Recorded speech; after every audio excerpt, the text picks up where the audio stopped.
কি আশ্চর্য কথা! আমি দেখেছি যে মৃত লোক ফ্রিজিং গাড়ির ভিতরে ঠান্ডা হওয়া অবস্থায় আছে, যার লাশ।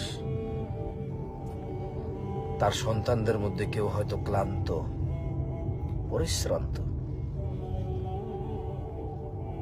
টেনশন হচ্ছে, আবার ঘুমও পাচ্ছে। কারো হয়তো ঘুম আসছে আবার ভাঙছে, কারো হয়তো ঘুম আসছে ভাঙে নাই, কারো হয়তো ক্ষণিকের জন্য ঘুমই আসতেছে না। কিন্তু আমি দেখছি ফ্রিজিং গাড়ির ড্রাইভার বসে বসে ক্রিকেট খেলা দেখছে, তার পিছনে লাশ ফ্রিজের ভিতরে রাখা আছে, যার দাফন হবে সকালবেলায়। এই যদি হয় মুসলমানদের মুসলমানিত্ব, এই যদি হয় মুসলিমদের ধর্মীয় আবেগ আর অনুভূতির বাস্তবতা, এই যদি হয় মুসলমানদের বেখেয়ালি আর খামখেয়ালি হেয়ালিপনা, কোথায় আছি?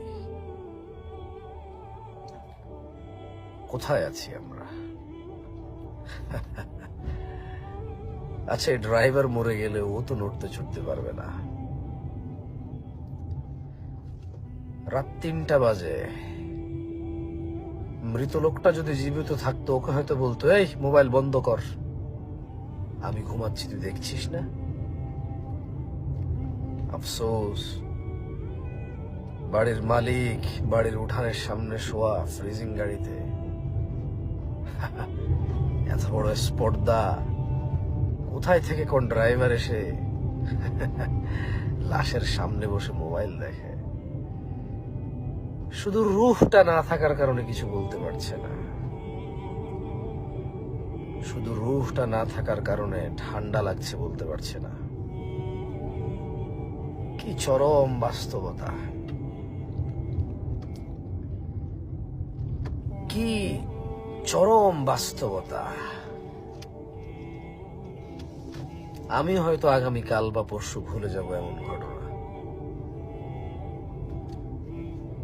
এইটা 100% যে আমি হয়তো ভুলে যাব কাল বা পরশু এমন ঘটনা, যে একজন তার বাড়ির উঠানে লাশ হয়েছিল, তার ড্রাইভার সামনে বসে মোবাইল দেখছিল খেলা। আমি মরে গেলে আমিও লাশ হয়ে থাকবো। যদি স্বাভাবিক মৃত্যু হয় হসপিটালে, বাড়িতে, তাইলে হয়তো লাশ